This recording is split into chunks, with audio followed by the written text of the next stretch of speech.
cold front came in a little earlier than was scheduled, and that has brought our daytime temperatures today down a little bit and really for the next few days. So we're getting a last bit of winter before we get into the beginning of March, which also marks the beginning of meteorological spring. We have a chance of storms in there as well, so things are going pretty much as you would expect this time of year. Right now, nothing out there. It's clear. We don't have any rain yet. That will change, though. This time tomorrow, we may very well have some scattered showers across the area. Daytime highs today were in the low to mid 60s. In fact, I checked a few minutes ago, and we were just barely reaching 60 degrees. So this may actually be a little bit warm for today. I thought maybe with the sunshine we would get a little bit higher, but man, that cold front has brought that cool air in. Overnight tonight, we're sitting right around 40 degrees. Now, today we're not quite reaching 60 degrees, at least most of us aren't. I wouldn't be surprised if we maybe don't even get out of the 30s overnight. So, or rather, if we get down to the upper 30s overnight tonight. So this may be a little bit warm as well. I want to show you that we've been used to this southwest flow kind of coming and going. The thing is, we have it now, and what this is going to do is bring some of this moisture over the cold air, and that's going to make rain over the next couple of days, especially tomorrow. I think tomorrow's going to be our better chance. We may see a few showers in the area on Saturday, but I think this is going to mostly bring rain tomorrow. And we will see the warm front move up, and that will warm us up a little bit, and then the next system moves in. So there's quite a bit going on over the next several days to keep an eye on. Now, the rain will help. I want to show you the updated drought condition map. Now, this is last week's map, and you can see that the abnormal drought condition is still kind of sitting around, but we go to today's map, and that has receded some. So especially Ellis and Kaufman counties here, seeing the biggest difference. And we're still seeing this extreme drought to our southwest. Man, this area just is not giving up. But it has receded a little bit with the rains that we did receive. So the good news is we're going in the right direction, and we do have more rain to come.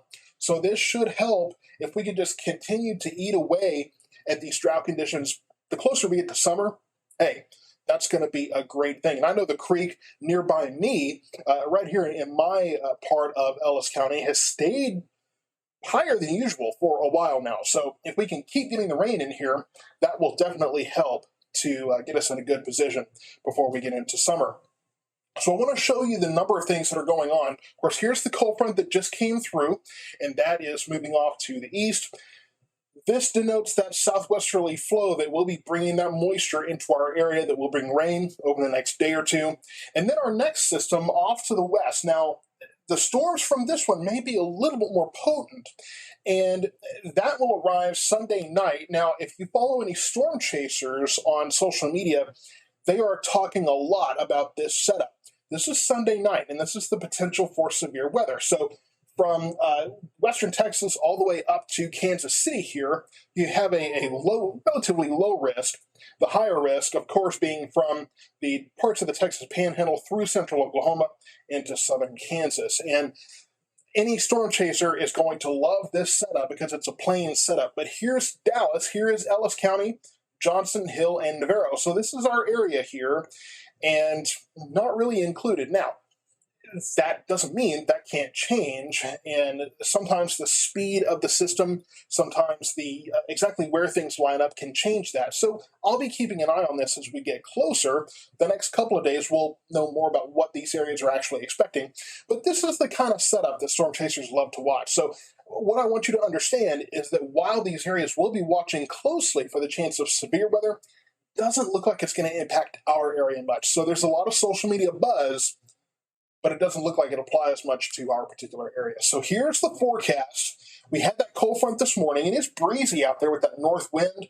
Again, that high of 63 degrees, probably a little bit ambitious for us. I think maybe in the southern counties, Hill and Navarro, we may get into the 60s, but it's looking like in the northern counties, Ellis County, Johnson County may not reach 60 degrees, especially the further north you go. So tonight, 40 degrees, I think that's a good average, but I think several of us probably do drop into the upper 30s. Tomorrow, the temperature has dropped for the forecast. We're talking mid to upper 40s.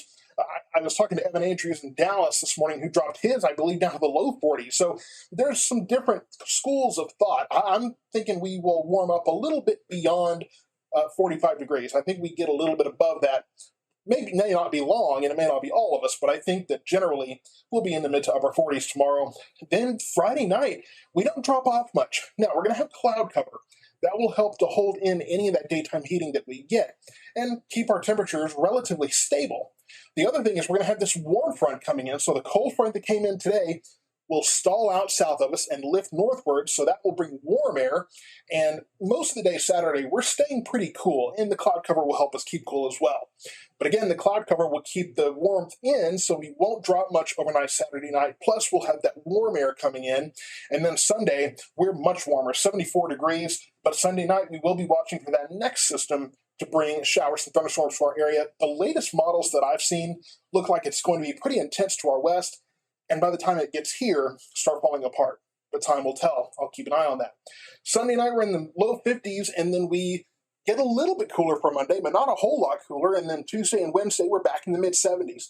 So as we get into March 1st, which begins Wednesday, it's going to be pretty appropriate for springtime weather. Our normal right now is in the 60s, really. So we're not that far off from normal today, a little bit below normal the next couple of days. Then we're back on the warm side, which I think is an appropriate start to spring. So March 1st, meteorological spring begins on Wednesday. So stay tuned as we talk about not only the chance for rain tomorrow. I don't think it's very impressive, just 30%. I think it's just spotty showers here and there. Saturday, I think we see one or two. And I will be keeping an eye on the storms that we expect in our area Sunday night.